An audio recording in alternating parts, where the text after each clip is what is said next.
texto que yo traigo para comenzar está en, no, yo buscar acá mi bosquejo en el celular. Nos vamos a ir a Primera de Corintios, capítulo 3. Primera de Corintios 3. Vamos a leer del 18 al 23. Del 18 al 23. Aunque el título de la enseñanza es Todo es vuestro, el tema es sobre la generosidad, sobre dar. El título es Todo es vuestro y vamos a ver por qué tomamos ese texto. Tal vez el contexto de este texto, me salió un verso sin esfuerzo. Tal vez el contexto de este texto no es como del dar, ¿no? Pero ya vamos a ver por qué el Señor me llevó allí. Primera de Corintios 3, 18 dice: Nadie se engañe a sí mismo. Si alguno entre vosotros se cree sabio en este siglo, hágase ignorante, para que llegue a ser sabio. Porque la sabiduría de este mundo es insensatez para con Dios. Pues escrito está: Él prende a los sabios en la astucia de ellos. O sea, él está hablando de la sabiduría de este mundo, ¿no? La sabiduría que no es espiritual. El que crea saber algo o en el mundo, fuera de la iglesia, vamos a decirlo así, fuera de Cristo, en las ciencias que no son las ciencias del Señor, vamos a decirlo de esta manera, de la teología, el estudio de la palabra, todo esto, no vamos a encontrar el camino a la verdad. Entonces, el que quiera ser sabio en esas áreas y pretenda que eso va a aplicar acá, no tiene que hacerse que no sabe nada, ¿no? ¿Por qué? Porque Dios a estas personas que se creen astutas en estas áreas dice que los prende en su misma sabiduría, o sea, los confunde, ¿no? Por ahí leía yo una noticia de estos días de que ahora cambió con un telescopio nuevo que sacaron, ahora hay nuevas evidencias del origen del universo y todo. Ahora hay cosas que no se explican, que antes ya estaban supuestamente claras, ahora están empezando de nuevo porque la teoría que tenían no explica algunas cosas que se están viendo con ese telescopio. Entonces, como yo a veces pienso que es como que Dios eh, va como fascinando a estas personas, ¿no? Y va como colocando sus trabas allí o sus situaciones para que el hombre no alcance a entender todo lo que Dios ha hecho. Que en Eclesiastés también dice algo de eso, que Dios ha puesto una imposibilidad de que el hombre alcance a conocer toda la obra del Señor. O sea, el hombre no va a alcanzar a conocer toda la obra de Dios. Eso es algo que no va a alcanzarse. Por más que pretenda el sabio decir que lo conoce, dice Eclesiastés, no lo conoce. Entonces, el verso 20 dice así: y otra vez, el Señor conoce los pensamientos de los sabios que son vanos. Ahora viene unos versículos que es donde me quiero sentar. Dice: así que ninguno se gloríe en los hombres, porque todo es vuestro.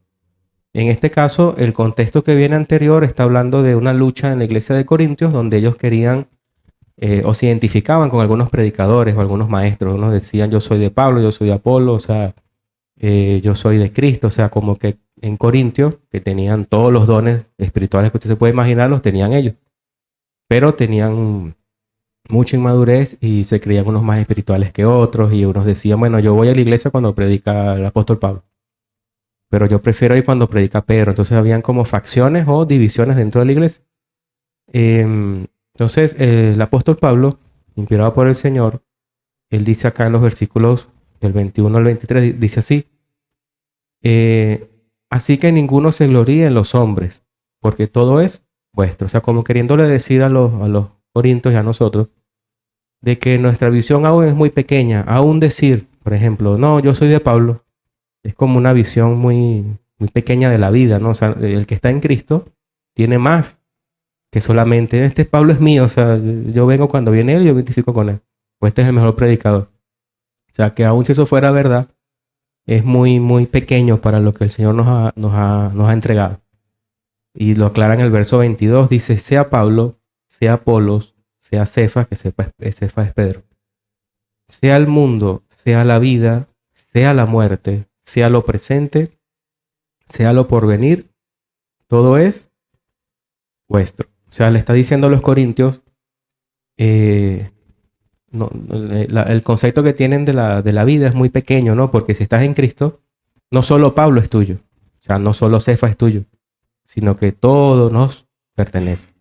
¿En qué sentido? Bueno, podemos decirlo que un día cuando partamos de este mundo o venga el juicio del Señor, aquí no va a quedar piedra sobre piedra. Este universo va a ser, dice Apocalipsis, algunos interpretan que todo el universo va a ser enrollado como un pergamino, o sea, todo el universo entero va a ser eliminado, o sea, todo el cosmos, todo lo que esos telescopios pueden alcanzar a ver va a dejar de existir. Otros interpretan y dicen que solamente este planeta va a dejar de existir. Pero bueno, yo soy del pensamiento de que todo el universo va a ser desechado por el Señor. Porque Pedro hay una parte donde dice que los elementos se van a fundir entre ellos. Y cuando habla de los elementos, lo que han estudiado algo de química son los elementos, parece que está hablando un poco de los elementos que forman la materia. O sea, como que Dios va a anular todo, va a aniquilar todo. Para hacer todo nuevo. Porque dice Juan que él vio una ciudad nueva y una tierra nueva, ¿no? Entonces como que todo va a ser de cero. Puede ser porque como el pecado ya entró a este universo, si hay pecado hubo pecado en el cielo y entró pecado a la tierra, es como que, bueno, todo el universo ya está manchado, o sea, por el pecado. Entonces, el apóstol Pablo nos está diciendo de que si pensamos bien las cosas, no solo su casa es su casa, ¿no? Y usted se aferra a su casa, esta es mi casa, o sea, yo tengo esto nada más, no, usted tiene más que una casa. O sea, no, yo tengo este es mi puesto, ¿no? Y a veces nos sentamos siempre en el mismo lugar, ¿no? A veces logramos sentarnos en el mismo lugar, no, este es mi puesto, este es mi puesto, este es mi puesto, de aquí nadie me mueve. Hermano, usted tiene más que un puesto. O sea, quiero que lo veamos de esa manera. O sea, que en el Señor es muy inmaduro, digámoslo, les disculpa la expresión un poco infantil, aferrarnos a algo cuando todo nos pertenece. O sea, ¿por qué? Porque un día no va a haber nada. ¿Y quiénes van a quedar existiendo? ¿O quiénes van a quedar en pie? Los hijos del Señor. Solamente van a quedar en pie y ahí se va a verificar esta realidad, que ya es una realidad, pero no la vemos totalmente, ¿no? Pero se va a observar que realmente todo nos pertenece, ¿no? Habla el apóstol muy, muy confiado en el sentido de que dice cosas muy profundas, pero que dice, sea el mundo, sea la vida, sea la muerte, sea lo presente, sea lo porvenir, todo es vuestro. O sea, dejen de pelearse por una persona o por algo material. O sea, dejen de pelearse porque nos aferremos a algo de este mundo, porque al fin y al cabo este mundo va a ser, como le decía anteriormente, va a ser destruido. Y él termina diciendo en el verso 23, y vosotros de Cristo y Cristo de Dios. Así, ¿no? O sea, todo nos pertenece, pero nosotros le pertenecemos a Cristo, ¿no? Como decía el hermano Luis, si bien todo nos pertenece, hay un pero, ¿no? Hay como un límite, ¿no? O sea, nosotros también le pertenecemos al Señor. Y él coloca algunas pautas, ¿no? Y el Señor, Cristo, le pertenece al Padre, ¿no? El contexto allí es que le pertenece al Padre. O sea, todo viene como una cadena. Entonces, por este texto, yo lo utilizo, o el Señor me ha llevado a utilizar este texto, para sentar la base de algunos otros textos que vamos a hablar hoy sobre lo que es la generosidad. ¿Por qué? Porque nos permite tener en mente lo que nos pertenece. O sea, o partimos del hecho, ya hablando estos versículos, de que ninguno de nosotros somos pobres. O sea, aunque materialmente podamos decir, a veces decimos, yo soy pobre. Bueno, no podemos negar la realidad también que existen personas pobres, ¿no? Hay una pobreza extrema también es una realidad. Pero aun si esa persona fuese creyente, no podíamos decir estrictamente que es pobre porque todo le pertenece. O sea, entonces partimos de una base de que aún el que tiene menos como cristiano, no tiene una justificación, vamos a decirlo así, para dar. Sea dar algo, no necesariamente dar implica dinero, ¿no? A veces dar implica también tiempo, implica esfuerzo, implica compromiso. O sea, el dar no siempre significa dinero. Lo que pasa es que nosotros estamos acostumbrados a vivir en una sociedad,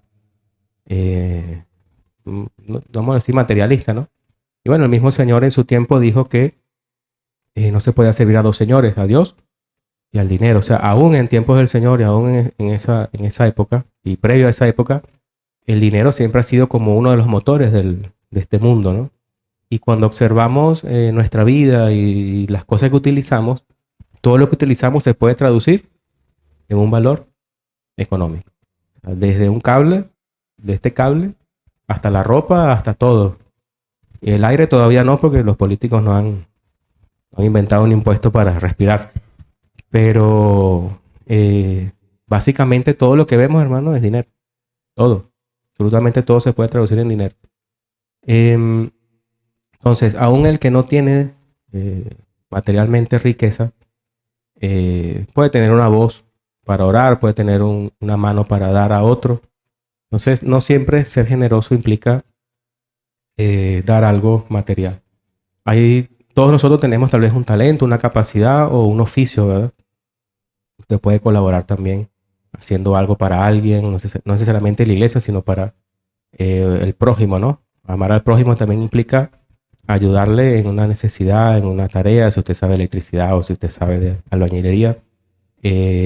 O como me ha pasado a mí, tal vez usted también, usted busca un hermano para que le ayude en algo y esa persona o no le cobra o le cobra mucho menos o algo simbólico. Eso es ser generoso también, porque usted está entregando su tiempo, está entregando su oficio, está entregando su dedicación, lo está haciendo bien. Tampoco porque no le paguen lo que es, haga las cosas por hacerla, ¿no? Si usted dice que lo va a hacer, hágalo para el Señor y hágalo bien, hágalo lo mejor posible. Entonces, partimos entonces de ese hecho, ¿no? De que para el Señor, si bien Cristo dijo que a los pobres siempre lo tendréis, esa frase es una frase clave que el Señor dijo en un momento donde una mujer había gastado mucho dinero en un perfume y lo había derramado a sus pies con un salario, no, si mal no recuerdo, el salario de un año entero o un poco más, lo que costaba ese perfume a tiempo de hoy. Y la gente se escandaliza, ay, hubiésemos dado a los pobres. Si Dios le dice pobre, siempre lo van a tener. Que abro paréntesis, esa frasecita le hizo mucho, le afectó mucho a un hombre llamado Carlos Marx. Pues como siempre va a haber pobres, ¿no? Y de ahí nace un poco la idea del marxismo y eso. O sea, eso a él le hizo como mal esa frase. Pero el Señor lo dijo. Y pobres hay. Y tal vez entre nosotros hay gente pobre de verdad, materialmente. Entonces la idea es que nosotros debemos auxiliarles, ¿no? A los que Dios nos ha dado tal vez un poco más. Entonces, aún en el Antiguo Testamento, cuando vemos la ley del Antiguo Testamento, el Señor es muy cuidadoso en decir que ni al pobre se le puede hacer un juicio a favor de él porque es pobre, ni al rico se le puede favorecer porque es rico. O sea, el mismo Señor reconoce en la ley de que una persona puede verse inclinada y el juez decir, bueno, vamos a favorecerlo, no tiene la razón, pero es pobre. Entonces, no, tienes que hacer justicia y si es rico, tampoco favorecerlo. Y aún habían unas ofrendas que se daban al templo donde el Señor decía que el que era pobre iba a dar menos. No es que no iba a dar, sino es pobre, entonces de menos. Y algunos sacrificios implicaban un becerro o algo, un animal grande, ¿no? Entonces él decía, no tiene, compre unos palominos. Entonces siempre el Señor nos está diciendo que no tenemos excusa porque Él siempre nos va a proveer algo. Algo para nosotros y tal vez algo para dar. Si usted sea, creo que acá no hay. Creo que, gracias al Señor, creo que acá no hay personas en extrema pobreza. Creo que no. Pero si aún lo fuera, bueno, el Señor seguramente le ha sostenido y el Señor seguramente le seguirá sosteniendo y le proveerá también para dar. Entonces partimos de ese hecho, ¿no? De que todo nos pertenece y de que el Señor está consciente de que la pobreza es una realidad y también es una consecuencia del pecado en el mundo, ¿no? La distribución de la riqueza, la mala administración. El planeta entero, hermanos, puede dar para que nadie tenga necesidad. Puede dar cultivo, peces, animales, o sea, cualquier cantidad de cosas para que la gente no tenga necesidad. Pero por causa del pecado, esa administración está dañada, ¿no? Entonces las cosas no funcionan como deberían funcionar. Mucha corrupción, cosas que sabemos ya. Entonces, eso siempre va a causar pobreza. Entonces, partiendo de ese hecho, de que en Cristo todo nos pertenece y que por una situación más difícil que tengamos económicamente no podemos usar eso como excusa porque Dios siempre va a tener su mano o siempre nos ha dado algo para dar, un talento para ofrecer. Vamos a ver entonces otros textos lo vamos a ir estudiando o comentando para afianzar este tema, ¿no? De la generosidad. Hechos 20:35. Dice así, ¿no? Voy a leerlo desde el 32, para que se entienda un poco más. Hechos 20:35. Vamos a leerlo del 32 para que se entienda un poco el contexto. Dice así: y ahora, hermanos, os encomiendo a Dios y a la palabra de su gracia, que tiene poder para sobreedificaros y daros herencia con todos los santificados. Ni plata, ni oro, ni vestido de nadie he codiciado. Antes vosotros sabéis que para lo que me ha sido necesario a mí y a los que están conmigo, estas manos me han servido. Aquí está hablando ¿quién? ¿Quién se acuerda? El apóstol Pablo. Y Pablo hacía carpas. Era una persona que fabricaba carpas o tiendas para esa época, ¿no? Y él, en algunas ocasiones, él señala que él no le pedía dinero a nadie, o sea, que él no estaba como que aunque él podía, como apóstol, él podía exigir eso, porque él era claro también, él era un personaje bastante... A mí siempre la figura de Pablo me ha llamado mucho la atención, porque es un personaje muy, muy, muy complejo, una personalidad muy compleja la de Pablo, y muy irónico a veces cuando habla, muy sarcástico también. Por lo menos hay partes donde él dice: hijitos míos, por quien sufro de nuevo dolores de parto, hasta que Cristo se ha engendrado en vosotros. Ese hijitos no, en el contexto no suena como hijito, sino como hijito mío, o sea, como molesto, ¿eh? O sea, ¿y ¿hasta cuándo? O sea, hijito, ven acá, como que lo agarra así, hijito. Ese hijito es así, ¿ves? Es una cosa como sarcástica un poco, Pablo. Entonces, él acá dice, un momento donde él da a entender, bueno, yo soy apóstol, yo he cegado a ustedes lo espiritual, yo les puedo eh, sembrar lo espiritual, yo puedo cegar o tomar lo material. O sea, yo puedo exigir un derecho como apóstol, decía él. O sea, ¿quién se lo impide? Pero él dice que él no había hecho uso de ese derecho. Entonces él a veces da a entender que él, para lo que era su uso personal, él trabajaba, ¿no? Tenía como un oficio.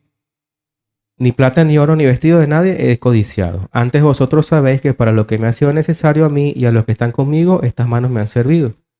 En todo os he enseñado que, trabajando así, se debe ayudar a los necesitados.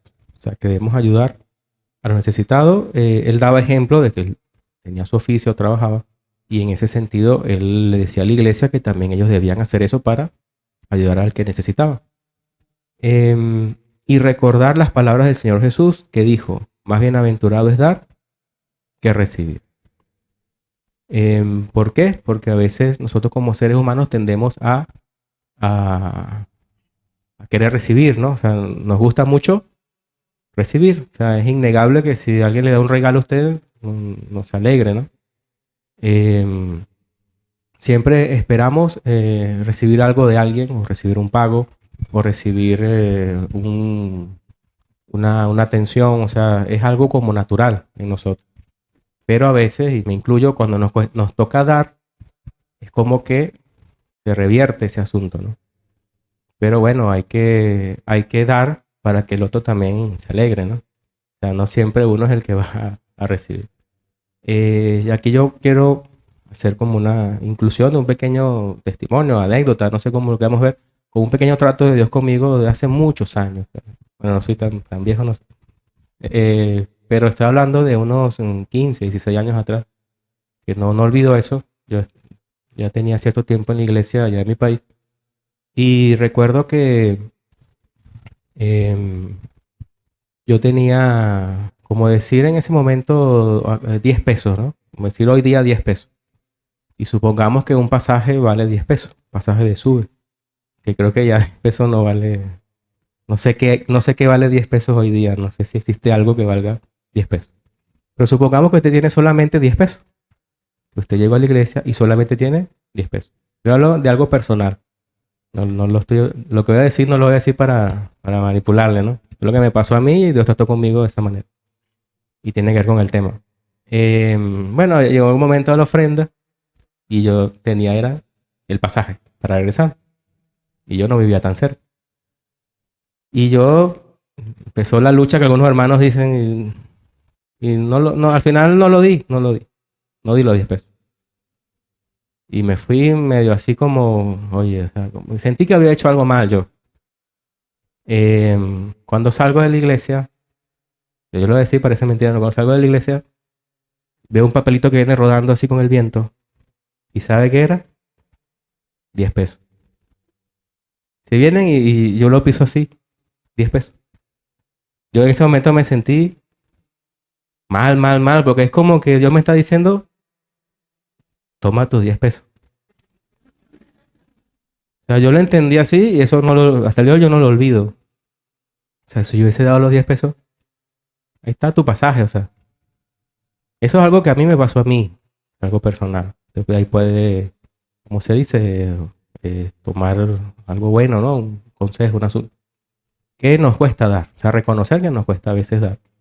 Porque queremos que nos va a faltar. A mí me pasa mucho eso a veces, ¿no? Que si doy me va a faltar. Es que si doy esto no voy a tener. Bueno, a veces uno dirigido por el Señor puede llegar a dar hasta lo que último que tiene, ¿no? Y si Dios está tocando su corazón en eso, hermano, hágalo. Hágalo que el Señor luego seguramente le va a dar más de lo que usted piensa, ¿no? O tal vez no le dé nada, pero tal vez más adelante le provee para otra cosa, ¿no? A veces también hay que sufrir el agravio de algunas cosas, ¿no? La Escritura dice que nosotros debemos aprender a sufrir el agravio, ¿no? Si alguien tiene necesidad, te obra por fe, le da lo que el Señor le dirija, sin esperar nada a cambio, ¿no? Nuestra recompensa en algún momento llegará de parte del Señor. Entonces pasé por situaciones así. Tal vez usted ha pasado también por cosas que le han hecho reflexionar, le han hecho ver, ¿no? La mano de Dios en estas cosas. Y me acuerdo de un hermano que trabaja conmigo, un profesor, que él tiene una necesidad muy grande económica en ese momento y él está barriendo así la vereda de su casa y dice que pasa un auto y lanza una bolsa de basura. Y él dice, señor, o sea, no tengo plata, debo esto y me lanzan una bolsa de basura. Él va molesto así, agarra así, le da curiosidad y le abre la bolsa. Dinero, un montón de dinero ahí. Y se agarró y pagó todo. Pasa que también hay una costumbre no voy a decir la religión, no voy a decir de qué religión es, pero ellos hacen como un diezmo anual y a veces esas personas de esa religión hacen eso. Meten un dinero en una bolsa, el diezmo del año, lo lanzan a un necesitado. Pues. Entonces le tocó a él. O sea, el Señor usó a alguien de otra creencia, como decía el impío, ¿ve? Y para bendecir al justo, como también dice la Biblia, Eclesiastés dice que a veces Dios usa al impío para bendecir al justo. Porque el impío amontona para el justo. Entonces le tocó, vamos a decirlo así, no al azar, sino que, bueno, Dios usó a esa gente y él salió de su situación. Entonces son cuestiones que son como cuestiones de la vida, ¿no? Que pueden pasar y dan como, certifican un poco lo que la Biblia nos dice. Vamos a ver ahora Lucas 6:38. No juzguéis, es el 37. Vamos a leer desde el 37. A veces me gusta leer un poco más adelante para ver el contexto. No dice, no juzguéis, no serás juzgados, no condenéis y no seréis condenados. Perdonad y seréis perdonados. Da y se os dará. Medida buena, apretada, remecida y rebosando darán en vuestro regazo. Porque con la misma medida con que medís, os volverán a medir. Bueno, en primer lugar vamos a decir que lo que termina diciendo un poco estos dos textos es que como midamos nosotros o como demos, vamos a ser medidos y vamos a ser bendecidos, ¿no? Entonces sí se puede juzgar, porque otros textos de la Biblia hablan de que debemos juzgar. Y de hecho dice que los cristianos van a juzgar a los ángeles. Entonces sí se puede juzgar. El asunto es que hay que juzgar con justo juicio y saber cómo estamos juzgando, ¿no? Si yo le tomo una foto a usted en su día, de su día diario, en su vida diaria, un par de fotos en momentos críticos o momentos bochornosos o momentos que se molestó en ese momento, qué sé yo, tomo una foto y está usted ahí retando a su hijo en ese momento así, todo con la cara molesta y yo tomo la foto. Y yo saco de esa foto una conclusión, el hermano es iracundo. Este hermano es intratable, mira esto.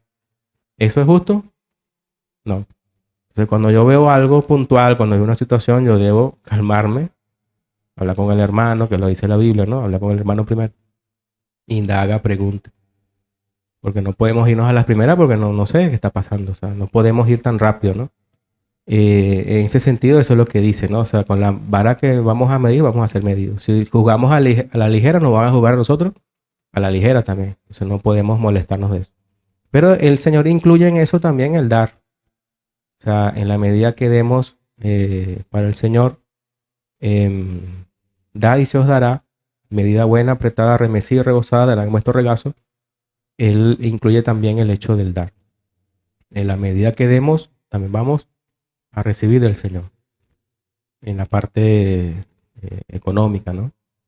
Em, vamos a Proverbios 3, 3 del 9 al 10. Yo no tendría problema si algún hermano quiere leerlo, alzar su voz y leerlo, Proverbios 3. Bien, ahí dice, honra a Jehová con tus bienes, con las primicias de todos tus frutos.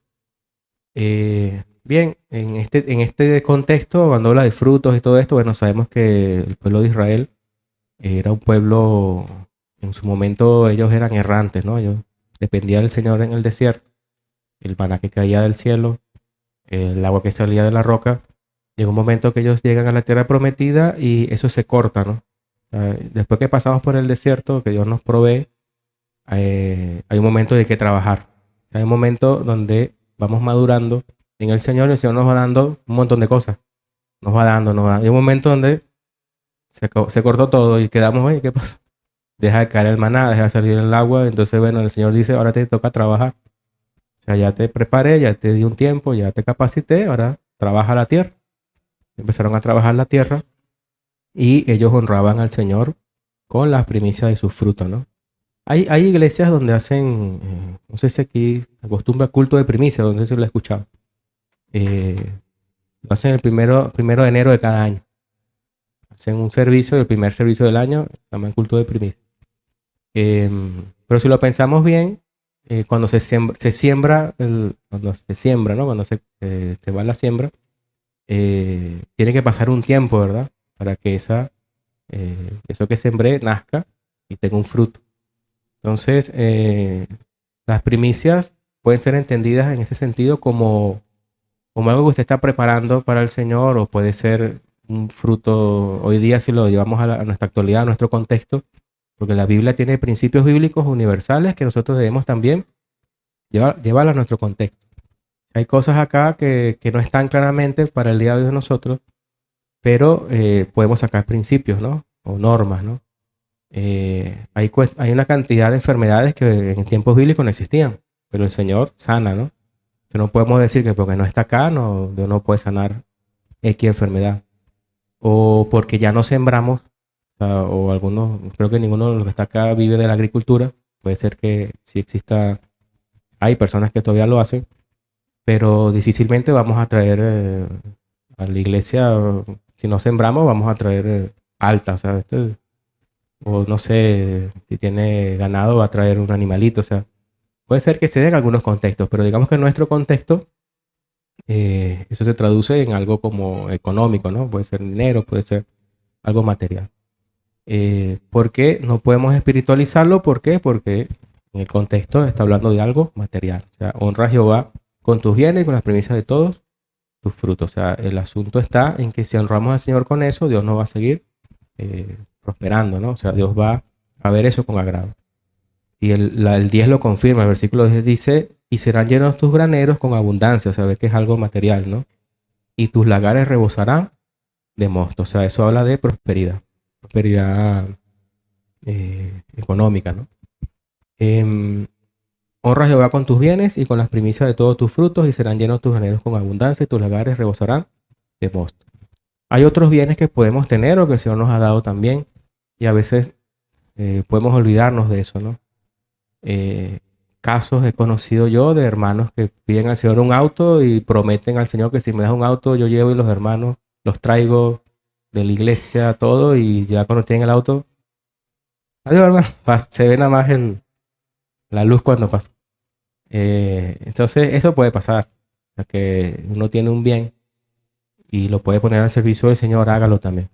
Por lo menos los hermanos que tienen instrumentos musicales, sé que algunos traen sus instrumentos. Eso es poner también los bienes al servicio del Señor.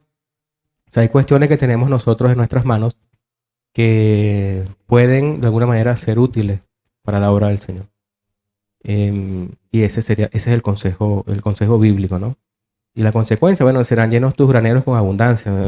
Hermano, no tengo granero, o sea, ¿cómo Dios me va a bendecir? Bueno, de alguna manera Dios le va a bendecir o le va a prosperar.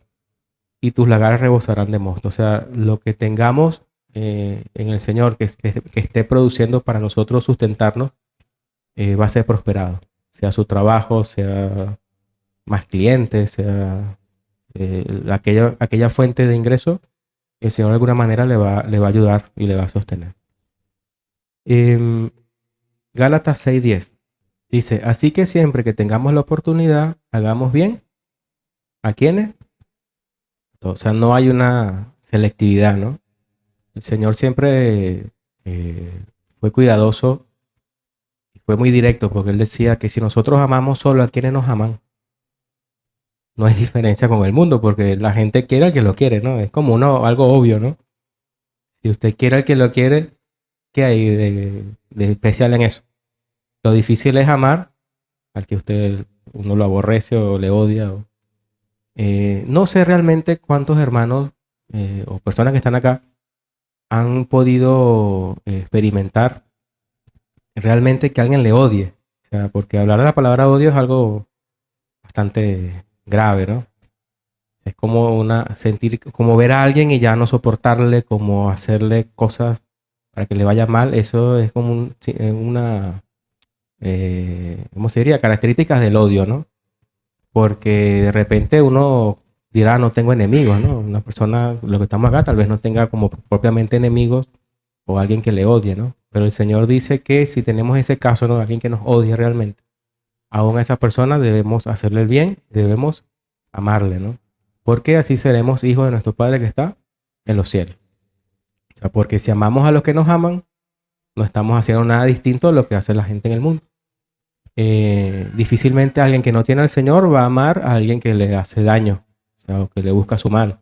Lo que va a buscar es venganza, lo que va a buscar es cómo salir de ese problema. Pero a nosotros se nos dice que debemos amarle, no hacerle bien. Pero el apóstol aclara algo, dice que hagamos el bien a todos, pero dice especialmente a los de la familia de la fe. Creo que algunas traducciones dicen mayormente a los de familia de la fe. Es decir, que si usted puede ayudar a un hermano, o ser generoso con un hermano, téngalo primero en la lista, ¿no? O sea, tal vez están personas que no son cristianos, les puede hacer el bien, pero si hay una persona que es de la familia de la fe, debemos optar por esa persona. Usted va a hacer algo en su casa, va, no sé, construir algo, va a hacer algo, y hay hermanos que saben ese oficio, sería hacerle un bien llamar a esa persona, ofrecerle el trabajo a esa persona, porque lo que le va a pagar a otra persona que no tiene al Señor, bueno, llame a uno hermano y beneficie a ese hermano. Esa es una forma de hacer el bien, mayormente a los de la familia de la fe. Y si usted es ese hermano que lo llevan a trabajar a ese lugar, que esa hermana le está confiando en usted, también hágalo bien. Que a veces pasa como que es para el hermano, o sea, lo hace así. Ustedes se ríen porque saben que ha pasado, ¿no? Porque nos agarramos de eso de que nadie es profeta en su tierra, ¿no? Entonces como que, pero ese fulano que lo está haciendo, está bien. Entonces lo hacemos así nada más. Se trata de hacerlo bien. Y hacerlo bien, hacerlo para el Señor. Imagínense que está ahí el Señor viendo lo que usted está haciendo. O sea, esa es la perspectiva. Y en nuestros trabajos también, ¿no? Nuestro trabajo que tenemos, yo a veces lo hago de manera consciente. O sea, como que hay jefes que son difíciles de soportar, como dice la Biblia. Hay situaciones difíciles de sobrellevar. Entonces hay que hacerlo pensando en el Señor. Está haciendo para el Señor porque de caso contrario no vamos a pasar bien el día y vamos a trabajar de una manera, como digamos, pesada o cargados, ¿no? Porque estamos haciendo algo y sentimos que están abusando de nosotros o están haciendo algo que no es, pero hágalo para el Señor, porque el Señor mismo dice en su palabra que Él sabe que hay jefes que son difíciles de soportar. O sea, y no dice que renunciemos y nos vayamos y dejemos todo así o hagamos algo, metemos en el engranaje un caño y nos vamos. No, dice que hay que servirles igual. Pero hay gente que es difícil de llevar. Hay jefes que son muy buenos, hay gente que, supervisores y encargados que son excelentes, pero hay unos que son difíciles de sobrellevar, que no, nada les parece, que todo es un problema. Ese también tienen que amarle y servirle. O sea, ese es en ese sentido el mensaje, ¿no? Entonces, tengamos siempre, cuando tengamos la oportunidad, hagamos el bien a todos, especialmente a los de familia de la fe. Gálatas 6:10. Hebreos 13:16. El Señor se agrada de ese sacrificio, ¿no? De ayudar al otro. Hay sacrificios que hacemos que si no es por la causa de Cristo, a veces es algo nulo. El sacrificio mayor lo hizo Cristo en la cruz, o sea, ese sacrificio de salvación y de redención. Y si vivimos una vida o sufrimos algunas cuestiones de la vida diaria, intentemos que ese sufrimiento sea por causa del Señor o por un sacrificio por causa de Cristo. Pero si estamos sufriendo por sufrir, eso hay que evaluarlo también. O sea, ¿por qué estoy sufriendo realmente? ¿Es por causa del Señor o es por otra causa? Bueno, hay que ver qué está pasando. Porque tampoco, si bien la vida cristiana es una vida sufrida en general, por causa de la lucha que tenemos con el pecado, no podemos sufrir de una manera abierta. O sea, como que soy cristiano y fui llamado a sufrir por todo. No, hay que ver qué está pasando allí. Porque si eso no beneficia a otros, si eso no es algo que le santifica, algo que le aparta del mal, algo que tiene está dentro de un mandato bíblico, eso tiene que desechar eso o ver que le está causando ese mal. Bueno, yo sé que, ahorita voy a decir, como es la última predicación, como dijo Luis, yo voy a decir esto, que después no hay problema porque no predico más, ¿no? Algo Romanos 8 dice que todo nos ayuda bien, ¿no? Entonces, a los que aman al Señor, parafraseando un poco, todo les ayuda bien. Pero dice que aquellos conforme a sus propósitos son llamados. O sea, tiene que haber un propósito también. Hay cosas, hermanos, que no nos ayudan a bien, pero a veces uno se quiere acomodar a ánimo. Entonces hay que ver si está obrando algo que yo hice mal, o es el diablo que existe y está haciendo una operación diabólica y uno, no, todo me ayuda bien, y todo empeorando, empeorando. O es Dios, o somos nosotros, o es el diablo. Entonces hay que ver si hay un propósito de Dios en el asunto. Oh, hermano, me quitaron la casa, me robaron, me hicieron esto. Gloria a Dios y me empeorando, hermano, empeorando. Este es el Señor, ya va. Hay que algunas cosas que hay que ver. Y todo me ayuda bien, y todo, y el hermano declinando, y todo me ayuda bien. Hay que ver qué está pasando a veces, ¿no? Te lo dejo para reflexión. Porque sé que ese texto lo hemos utilizado siempre para un texto bíblico, ¿no? Y es verdad ese texto.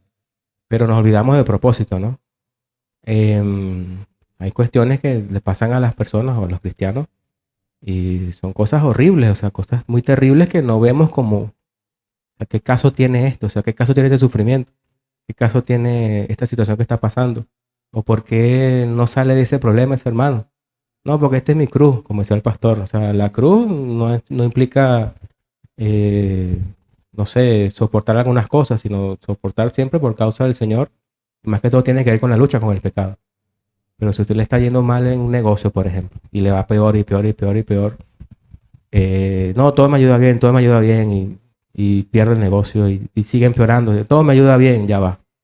O está haciendo mal el negocio, o se asesoró mal, o el diablo está haciendo algo, o la gente que está a su alrededor. O sea, tiene que también despertar un poco en ese sentido, despertar y ver si hay un propósito de Dios en eso, orar al Señor y analizar también y buscar consejos, ver qué está pasando. Allí le dejo esa cuestión, ¿no? Retomo el texto, ¿no? Dice, no olvide de hacer el bien, creo que es otra versión, y de compartir con otros, porque de tal sacrificio se agrada a Dios. Pues usted se sacrifica, ¿no? Su tiempo. Yo uso mucho el ejemplo del tiempo, ¿no? El tiempo de verdad, hermano, es dinero. Es dinero, es sueño, o sea, es dejar de dormir. O sea, el tiempo es muchas cosas. Entonces, ese sacrificio de llevar a alguien a un lugar, de ayudarle en algo y de ceder ese tiempo, si lo haces para ayudar a otro, eso se agrada a Dios. Dice la Biblia que Dios se agrada de eso.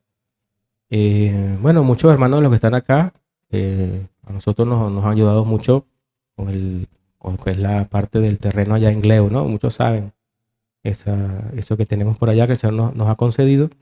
Y muchos dieron su tiempo también, su tiempo, su auto, su esfuerzo, y nosotros estamos agradecidos de eso. Y yo sé que el Señor también le ha bendecido por eso. Entonces, eso es algo que le agrada al Señor. Esos sacrificios le agradan al Señor. Vamos al Proverbios 19 y 17. Vamos al mismo libro de Proverbios, pero vamos a ir al capítulo 19, versículo 17. Lo voy a leer yo. Proverbios 19, 17. Dice, a Jehová presta el que da al pobre, y el bien que ha hecho se lo volverá a pagar. A Jehová presta el que da al pobre, y el bien que ha hecho se lo volverá a pagar. Si usted sabe que alguien no le puede pagar algo, usted le da algo, sea dinero, sea algo que le está dando, que lo necesita, olvídese de eso. O sea, hágalo para el Señor.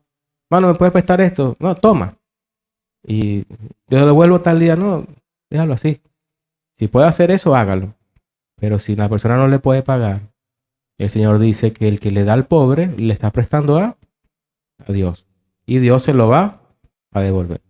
Entonces no luche con el hecho de que a veces, viendo que realmente esa persona no puede pagarle, o sea, usted ve que su situación no le da para pagar o no le da para resolver la cuestión en el tiempo que le dijo. O sea, trate de hacerse la idea de decir, bueno, Señor, te entrego esa deuda. Bueno, hable con el hermano o la hermana, y, hermano, olvídate de esa deuda, olvídate de eso. Y déjelo así. O sea, sane en su corazón, deje eso así. Que el Señor le va a devolver eso. O sea, le va a prosperar en otra cuestión.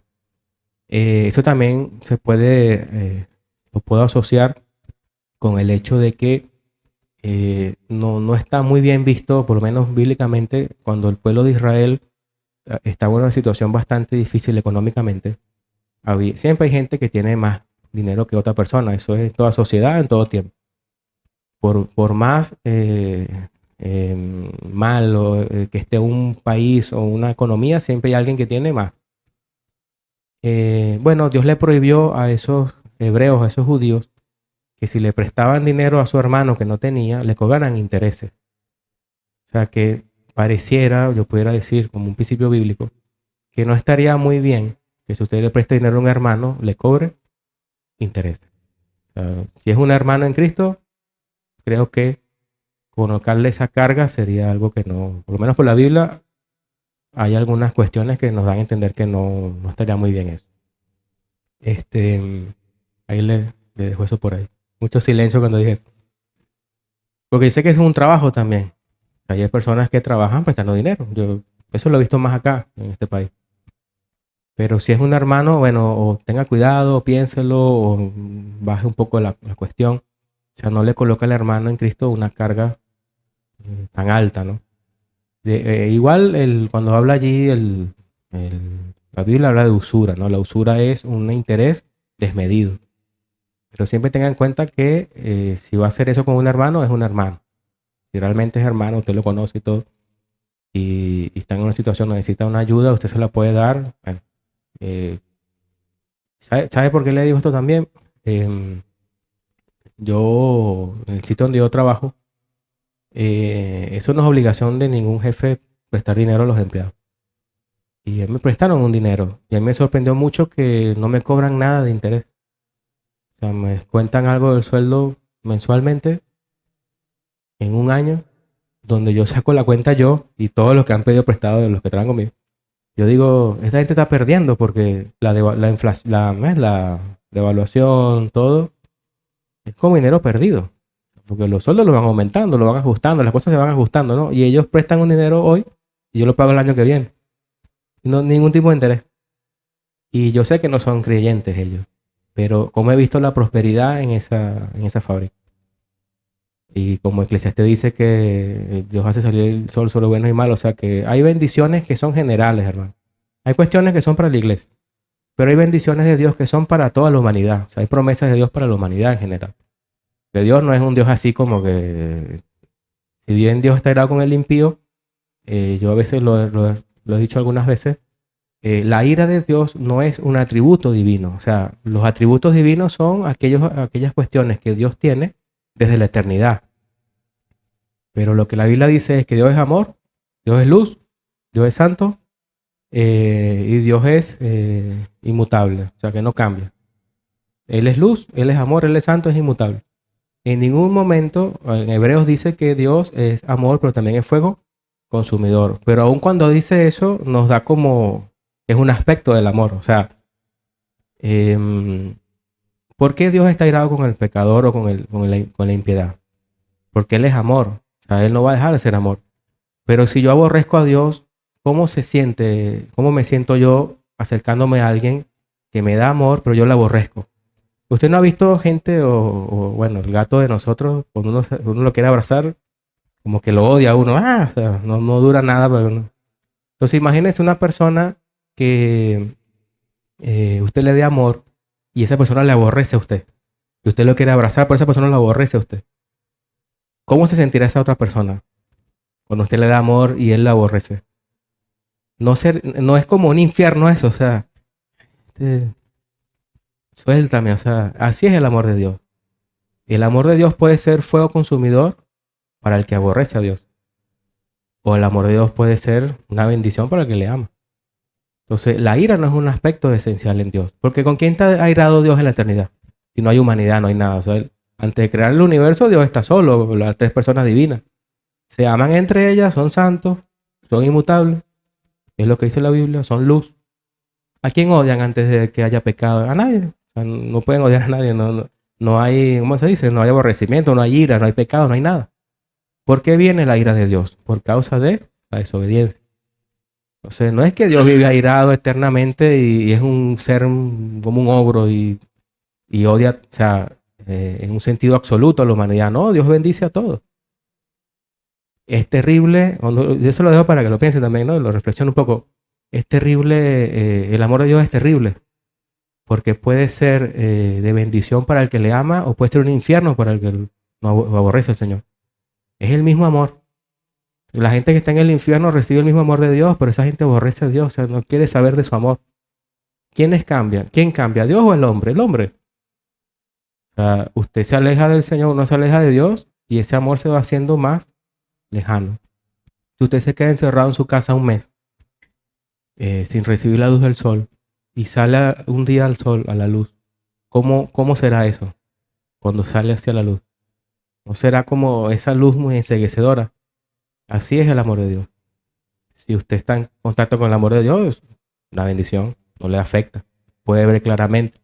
Si usted está alejado de Dios y se acerca a Él, o sea, ese amor de Dios lo va a quemar, lo va a cegar, lo va a fulminar. Eso se trata, eso se trata la ira de Dios. La ira de Dios no es algo esencial en Él. A veces algunos predicadores, y aquí lo digo con toda propiedad y lo digo como yo asumo como la responsabilidad. O sea, a veces algunos predicadores que quieren como pintar a Dios como el malo de la película, o sea, como una persona, un ser desalmado, o sea, un ser que vive aborreciendo a todo, o sea, no es así. La Biblia dice que Él es amor, que Él es luz, santo y es perfecto, inmutable. Nunca dice como esencialmente Dios es ira. ¿Dónde dice Dios es ira? No, Él es fuego que consume para el que lo aborrece. O sea, es otro aspecto de su amor. O sea, a veces algunos predicadores quieren como dejarnos por el suelo a nosotros, hacernos sentir, porque nosotros sabemos ya que cuando venimos a la iglesia, ¿cómo venimos? No sabemos ya que el mundo está mal, que venimos mal. Ya no sabemos eso. O sea, si nos vuelven a decir, ¿por qué estamos mal? ¿Por qué estamos perdidos? ¿Por qué el pecado? Está bien, hay que hablar de todo eso. Pero ya venimos cansados de eso. Entonces, como que el predicador a veces aprovecha el asunto y vamos a darle. Y entonces uno termina así, es verdad, está todo mal. ¿Verdad que yo no sirvo, verdad? Sí. Eso no es eso. A veces lo que hacen es hundirnos más y más y más y más. Con la excusa de que, pero Cristo te salva. Y la única frase que dicen es, pero el Señor te va a salvar. O sea, es como que elevamos la condición humana, la degradamos Peor que el diablo somos peor que el diablo. Y luego nos dan una lucecita, pero el Señor te puede salvar. Eso es como a veces testimonios que yo he escuchado de algunos hermanos que dan su testimonio, que hay momentos para eso también. Y cuando hablan de lo que hicieron en el pasado, porque yo robaba, yo mataba, yo hacía, yo destruía, lo dicen con una pasión, y cuentan los detalles y cómo me metía en las casas y yo del diablo una habilidad de robar. Pero Cristo me salvó. Ahora el Señor me salvó, ahora yo le sirvo a Cristo. Yo he visto eso. Como que ese pasado lo aman, lo extrañan. Y el Señor me salvó de eso. Y ahora yo le sirvo a Él. Entonces, eso está mal eso, ¿no?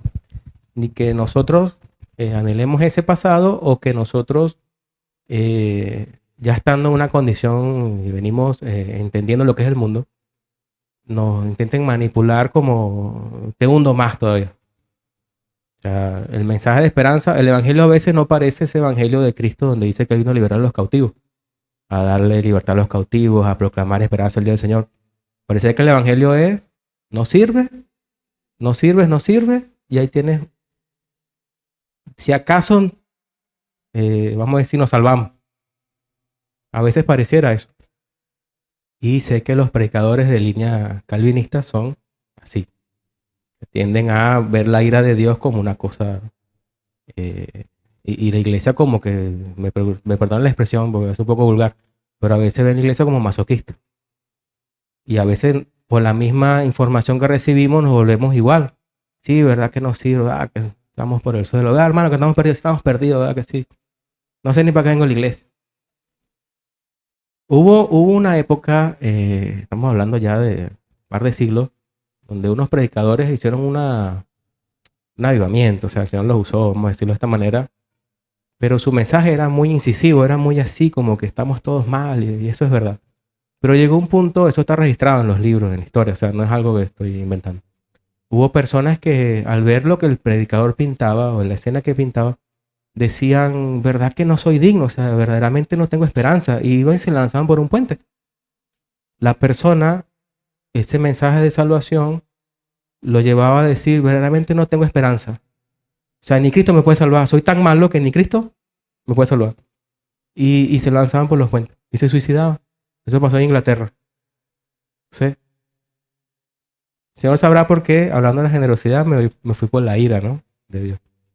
Pero debemos tener cuidado con eso, ¿no? No debemos nosotros dejarnos o manipular o que esa realidad del pecado, darle un valor tan alto de que Cristo como que va quedando, como que casi vamos a decir Cristo nos logra salvar. O sea, eso no tiene su medida. Entonces después de toda esta vuelta, vamos a retomar un poco para ir terminando y vamos a leer un último versículo. En 2 de Corintios 9, del 6 al 7. Eso que yo le dije, estamos hablando del dar, ¿no? De la generosidad, pero Dios no nos va a pedir más de lo que tenemos, hermano. O sea, si usted no puede dar algo, no se sienta mal eso si realmente no puede. O sea, Dios no nos va a exigir algo que no tenemos. El asunto es cuando podemos hacerlo y no lo hacemos. Y aún así Dios tiene misericordia y no es que esa ira de Dios, porque uno puede llegar a pensar, oye, no hice esto y me fue mal en el trabajo, o no hice esto, eso es Dios que me está castigando. O sea, eso es relativo, porque Dios es tan misericordioso, hermano, que no... Fíjese, a mí me devolvió los 10 pesos. O sea, me está diciendo, no diste, el que pierde es uno. O sea, no es como que uno le está haciendo un daño al Señor, ¿no? Él no se va a detener, algo va a hacer. Pero no, yo quisiera que hoy, bueno, salgamos con una idea de lo que es el dar, pero también de que le estamos dando a un Dios que es en esencia amor. Eso sería como lo que quiero llegar. O sea, de que usted le está dando a un Dios, no un Dios airado que usted tiene que calmarlo, ¿eh? Hay que calmar a este Dios airado, no. Porque eso es como el Dios de los griegos. En la antigüedad, los pensadores griegos, en sus conceptos, los dioses de ellos eran dioses que estaban airados siempre, que estaban molestos, que cambiaban totalmente de personalidad cada rato, de ánimo, y hay que apaciguarlo, hay que sacrificar esto, hay que darle lo otro para que se apacigüe el Dios. Nosotros no tenemos el Dios de los griegos. O sea, nosotros no estamos apaciguando la ira de Dios. Cristo hizo su sacrificio por amor hacia nosotros, no para apaciguarle la ira al Padre. Porque entonces es la misma filosofía griega. O sea, Cristo vino para que el Padre no nos fulminara. Si bien eso tiene parte de verdad, el principio no es la ira, sino el amor. O sea, Cristo no vino acá obligado tampoco. Dios envió a su Hijo a morir por nosotros, pero el Hijo está obligado a venir. Bueno, no tengo de otra. Porque si Cristo no hubiese tenido de otra, su sacrificio es menor. Porque no se está entregando por amor, está entregando por obligación. Entonces, si usted va a hacer algo, no lo haga. Como dice el apóstol también, usted va a dar, no lo dé por obligación. Si lo va a dar obligado, hermano, no lo dé. Lo que vaya, no lo dé. Y no lo estoy manipulando, estoy diciendo que sea sincero con usted mismo. Siento que me va a faltar, siento que no colabore en eso. Quédese tranquilo. Yo nombro mucho Eclesiastés porque me gusta mucho Eclesiastés. Dice que el libro de Eclesiastés es que si vamos a hacer un voto, que lo cumplamos. O sea, pero es mejor no decir nada y no hacer nada a decir que voy a hacer y no hacerlo. Porque es como que, ¿cómo se dice? Es un daño peor, ¿no? Porque la persona está esperando algo o lo que usted prometió y no lo va a hacer. Entonces vamos a concluir con este texto. Si alguien lo puede leer, 2 Corintios 9, del 6 al 7. Amén. Es un texto que constantemente nosotros hemos escuchado. Es un texto base, es un texto con promesas allí también. Es como que se explica solo, ¿no? El texto y con todo lo que hemos dicho. Entonces, lo que el Señor quiere es que cuando demos para Él, realmente estemos conscientes de que estamos dando a un Dios que es esencialmente amor, que tiene cuidado de nosotros, que no nos va a faltar. No nos va a faltar. Eso es algo que aún a mí, el Señor me puso a predicar esto, pero aún a mí lo que digo, hay cosas que aún me cuesta, ¿no? Aún yo viendo muchas cosas que Dios ha hecho en mi vida, aún me cuesta esta parte, ¿no? De este tema. Entonces yo creo que Dios me dio este tema para yo mismo predicarme a mí y predicarle a ustedes también. Entonces, vamos a estar orando, hermano, vamos a estar agradeciendo al Señor. Creo que estaría de más decir otras palabras y agradeciendo al Señor por el Dios que Él es, ¿no? Alabamos al Señor y adoramos al Señor por lo que Él es y también por lo que Él hace, pero principalmente por lo que Él es. Porque en base a lo que Dios es, Él obra también. Y tenemos la seguridad de que Él es amor, Él es luz y Él es santo.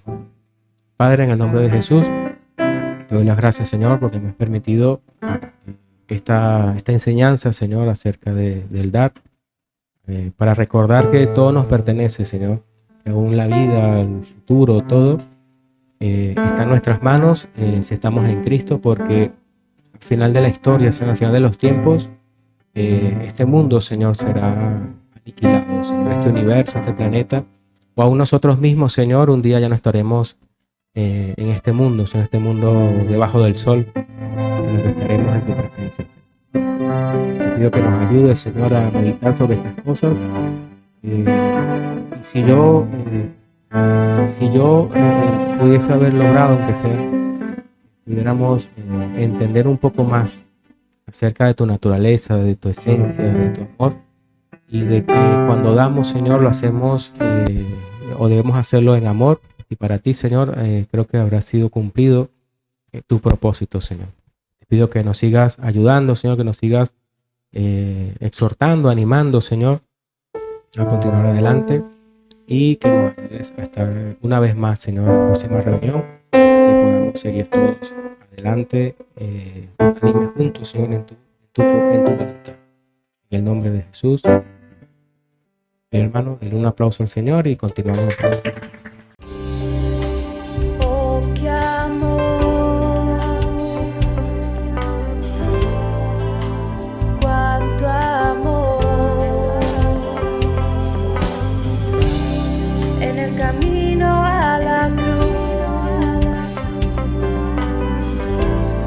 Manifestaste tu amor por mí.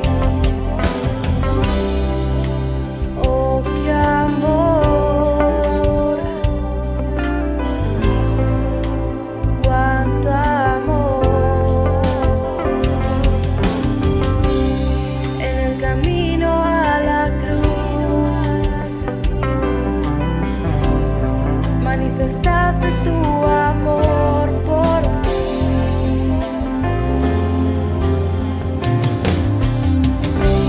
Mi Jesús, en cada